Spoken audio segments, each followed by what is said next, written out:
কোথায় গেলে গো গিন্নি? ভাতটা আনো।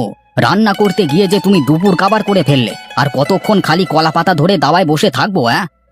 গলা ছেড়ে চেঁচালেই তো হলো না কর্তা। রাধা বাড়া তো আর চারটিখানি কথা নয়। এ তো আর পাশের বাড়ির চাষি বউয়ের মতো ক্ষেত থেকে দুটো শাক তুলে এনে যা হোক তা হোক করেই ফুটিয়ে সিদ্ধ করা শাক নয়। মাছ মাংস রান্নার কি আর ঝামেলা কম? মাছ বাছো, ধোও, নুন হলুদ মাখাও, তারপর আবার মাংসের জন্য পেঁয়াজ বাটো, আদা বাটো, রসুন বাটো, এত কিছু করার পর উনুন ধরিয়ে রান্না চড়াও। এ কি একটুখানি কাজ যে চট করেই হয়ে যাবে? হয়েছে হয়েছে, এত কথা শোনাতে হবে না। কেন কেন কথা শোনাবো না কেন শুনি? আমার মুখে আমি কথা বলছি, তুমি শুনতে না চাও শোনো না, তা বলে আমি কি বলা ছেড়ে দেব? মাছ ভাত খেতে হলে, মুরগির ঠ্যাং চিবোতে হলে আমার কথাও তোমায় শুনতে হবে বাপু। ফর্সা রং কালো হয়ে যাবার ভয়ে স্বামীকে রান্না করে খাওয়াবো না, আমি কি আর তেমন স্ত্রী? আমার বাপু এক কথা। এক কথা আর কোথায় থাকলো গিন্নি, এ তো 100 কথা ছাড়িয়ে গেল। আরে মাছ মাংস রাঁধতে যখন তোমার এত অসুবিধি হয়, তখন কাল থেকে না হয় বা আমি বাজার থেকে খালি শাকসবজি কিনে আনবো। বালাই শাক সবজি আনতে যাবে কোন দুঃখে? আমার সংসারে কি মা লক্ষ্মী নেই? আমি কি ভিখারি যে শাক ভাত খাবো রোজ রোজ? দাও না মা, খুব খিদে পেয়েছে। তুমি সেই কখন মাঠে গেছিলে, আমি বসে আছি, তুমি এসে রান্না করবে, তারপর খেতে দেবে আমায়, এজন্য। এই তো বাবা, এই দিচ্ছি। ফসল কাটার সময় হয়ে এলো তো, তাই এখন মাঠে একটু বেশি কাজ করতে হয়। নে বাবা, খেয়ে নে। দেখিস একটাও ভাত যেন বাইরে না পড়ে। তুমি আবার কলমি শাক রান্না করেছো? আমি খুব ভালোবাসি মা। আমার যেমন কপাল বাবা, শাক ভাত ছাড়া তোর পাতে আর কিছুই দিতে পারলাম কই। মানুষটা চলে যাওয়ার পর থেকে উদয় অস্ত মাঠে খেটেও বাড়িতে একদিন একটু মাছ আনতে পারি না। মজুরি ঠকিয়ে দেয় সবাই, তাই আমাদের এই দুর্গতি। তাতে কি হয়েছে মা? নাই বা হলো মাছ, আমরা তো আর উপোস করে নেই, শাক ভাত হলেও তো দুবেলা খেতে পাই। সোনা ছেলে আমার, নে বাবা খেয়ে নে, আর কথা বলতে হবে না।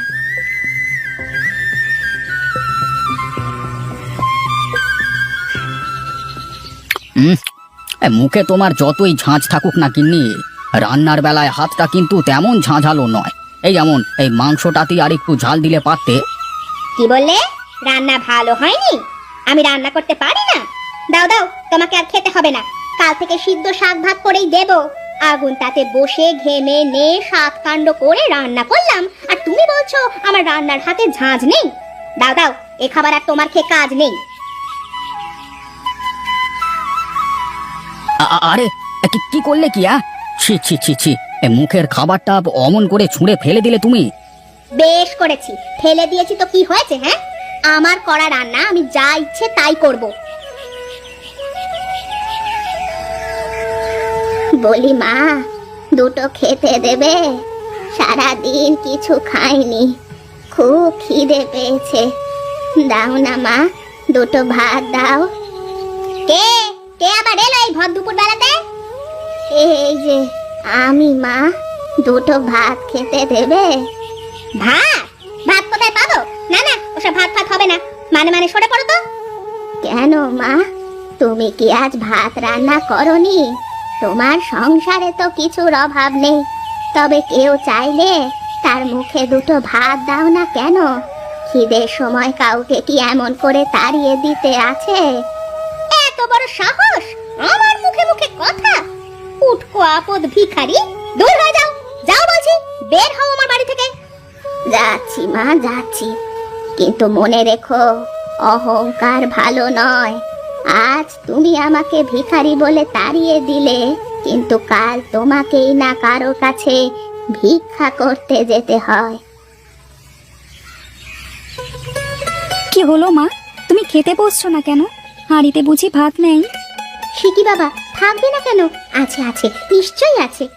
কই দেখি। এ কি, এ তো এক মুঠোও নয়, এটুকু ভাতে কি হবে তোমার? ইস, আগে যদি জানতাম তবে আমি সবটা খেতাম না। কে বলেছে হবে না? খুব হবে। এতখানি শাক চচ্চড়ি আছে, এই মেখে খেয়ে নেব। মা, মা, দুটো ভাত দেবে? এ কি বুড়িমা, তুমি এই ভর দুপুরে রোদে দরজায় দাঁড়িয়ে আছো কেন? এসো এসো, ভিতরে এসো। বসো মা, এইখানটা বসো। বলি মা, দুটো খেতে দেবে?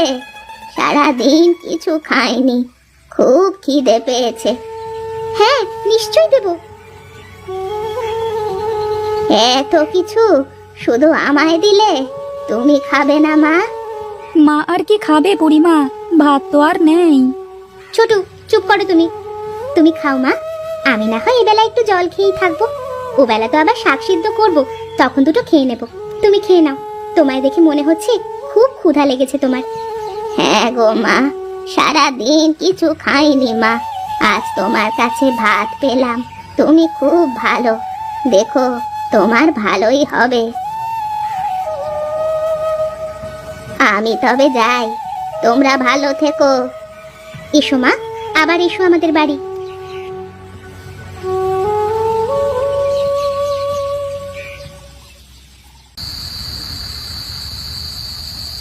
কোথায় কি আছে শিগগিরই বল। সোনা গয়না টাকা করি কিছু যদি লুকিয়ে রাখিস, দুজনেরই মাথা কেটে ফেলবো। হ্যাঁ, সিন্ধুকের চাবি কোথায় বল? আমরা খবর পেয়েছি অনেক আছে তোর, সেসব কোথায় আছে শিগগির বল। দেখো দেখো, তোমরা আমাদের মেরো না, যা আছে সব দেবো, শুধু প্রাণে মেরো না আমাদের। এই, তুমি এসব কি বলছো? সব দিয়ে দিলে আমরা যে গরিব হয়ে যাব। আর না দিলে আমরা যে মরে যাব গিন্নি, তাই চুপ করো।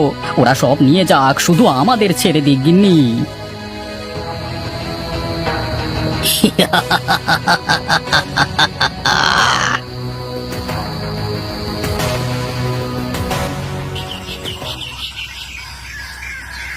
নাও গিন্নি, উঠে পড়ো। এতক্ষণে নিশ্চয়ই গোটা গ্রামে জানাজানি হয়ে গেছে যে মহাজন মণ্ডল মশাইয়ের সব ধন সম্পত্তি ডাকাতি হয়ে গেছে। জমানো যা ছিল তা তো গেছেই। হ্যাঁ গো, এমনকি আমাদের হেসেল থেকে রান্না করবার হাঁড়ি করা পর্যন্ত ডাকাতরা রেখে যায়নি। বেলা বাড়ছে, কিছু রাঁধা বাড়ার ব্যবস্থা করো। কি রাঁধবো? কিসে রাঁধবো? কি দিয়ে রান্না করবো গো? কিছুই তো নেই। বলি এক কাজ করো, তুমি বরং একবার বাইরে যাও, দেখো না যদি কিছু ব্যবস্থা করতে পারো। আচ্ছা, তাই যাই।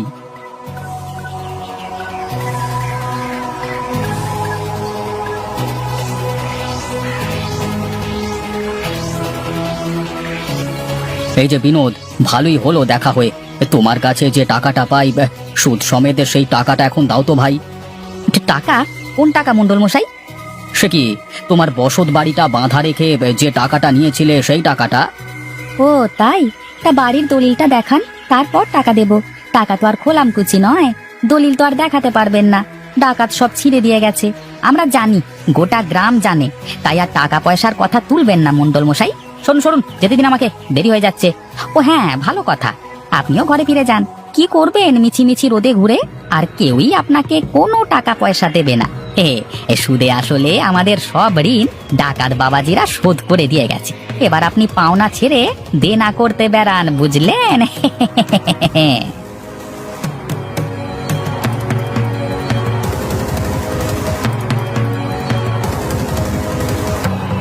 হ্যাঁ গো, কি এনেছো? চাল, ডাল আর একটা হাঁড়ি, কড়া, খুন্তি, উনুন জাল দেওয়ার মতো কাঠ কিনে এনেছো তো? কিচ্ছু আনিনি গিন্নি, কিচ্ছু আনিনি। একটা কানা করি অবধি নেই, কি করে কিনে আনবো? সে কি, কারো কাছে তোমার পাওনা নেই? তাদের কাছেই তাগাদায় যেতে পারতে। গেছি, তাদের কাছে গেছিলাম, কিন্তু তারা কিছুই মানছে না। তারা বলছে আমার কোনো পাওনা নেই তাদের কাছে। আসলে দলিল টলিল সবই তো নষ্ট হয়ে গেছে, ডাকাতেরা সেই সব ছিঁড়ে খুঁড়ে দিয়ে গেছে, জানাজানি হয়ে গেছে সব, তাই কিছু সুবিধে হলো না, বুঝলে? তাহলে এবার কি হবে? আমার যে বড় খিদে পেয়েছে গো, সারা দিন কিছুই খাইনি। কারো কাছে চেয়ে চিনতেও তো কিছু পাওয়া যাবে না, তবে কি আমরা না খেয়ে মরবো? সে কি কথা মণ্ডল দিদি, পাশাপাশি বাড়ি আমাদের। হ্যাঁ, আমরা গরিব, আমাদের ভাঙা ঘর, কিন্তু তবুও আমরা তো প্রতিবেশী। আমার ঘরে হাঁড়ি চড়বে অথচ তোমরা না খেয়ে থাকবে, তা হয় না। চলো, তোমরা দুজন আমার ঘরে চলো, বেশি কিছু নয়, সামান্য যা পারি তাই খেতে দেবো তোমাদের। এই চলো গিন্নি, তাই চলো। মা লক্ষ্মী চেঁচে মুখে খাবার জুটিয়ে দিয়েছেন, অবহেলা করো না। মনে আছে কালকে এমনই দুপুর বেলায় এই দরজায় দাঁড়িয়ে একজন বলে গেছিল অহংকার ভালো নয়। হ্যাঁ গো, মনে আছে তাকে আমি ভিখারি বলেছিলাম, আর আজ আমি পরের ঘরে ভিক্ষার ভাত খেতে যাচ্ছি। অমন করে বলো না দিদি, ভিক্ষা হবে কেন? আর কিছু না থাক, আমাদের শাকের ক্ষেতটা তো আছে। আমরা মা ছেলে ওই ক্ষেতের ভরসায় বেঁচে আছি। তোমরাও না খেয়ে থাকবে না, আমরা তো আছি। ভগবান আমার চোখ খুলে দিয়েছেন। চাষি বউ, তোকে আর তোর ছেলেকে কোনোদিন আমি মানুষ বলে মনে করিনি। তোরা গরিব বলে চিরকাল তোদের অবহেলাই করেছি। আমাদের ঘরে মাছ ভাত রান্না হয়, আর তোদের রোজই খালি শাক ভাত। এই নিয়ে আমি কত হাসাহাসি করেছি, তোদের শুনিয়ে শুনিয়ে কত কথা বলেছি। কিন্তু আজ যখন আমার ঘরে হাঁড়ি চড়েনি, তখন তুই এসে আমায় ভাত খেতে বলছিস। তুমি যদি বুঝতে পারো তোমার ভুল, তাহলেই সেটা সংশোধন করতে পারবে। আসলে বিপদই তো মানুষ মানুষকে চিনতে পারে। ছোট, কলা পাতাগুলো কেটে দে বাবা। তুইও বসে পড়, গরম গরম শাক ভাত খেয়ে নে। নাও দিদি, দাদা নিন। জানি আপনাদের কষ্ট হবে, তবুও দুটো মুখে দিন। অমন করে বলো না বৌমা, কষ্ট আবার কিসের? খিদের মুখে খেতে পারছি, এটাই তো সুখ মা। আশ্চর্য, যারা আমাদের এতদিন শুধু অবজ্ঞা করত, তারাই এখন আমাদের ঘরে বসে আমাদের মতো শাক ভাত খাচ্ছেন। আর আমার মা পাখার বাতাস করছে তাদের। দিদি, তোমাদের চিন্তার কিছুই নেই, নিশ্চয়ই দিন ফিরবে আবার। তুই যখন বলছিস হয়তো আবার সব ভালো হবে, এখন আমাদের খারাপ সময় যাচ্ছে, তবুও একটুও ভয় করছে না তো এখন?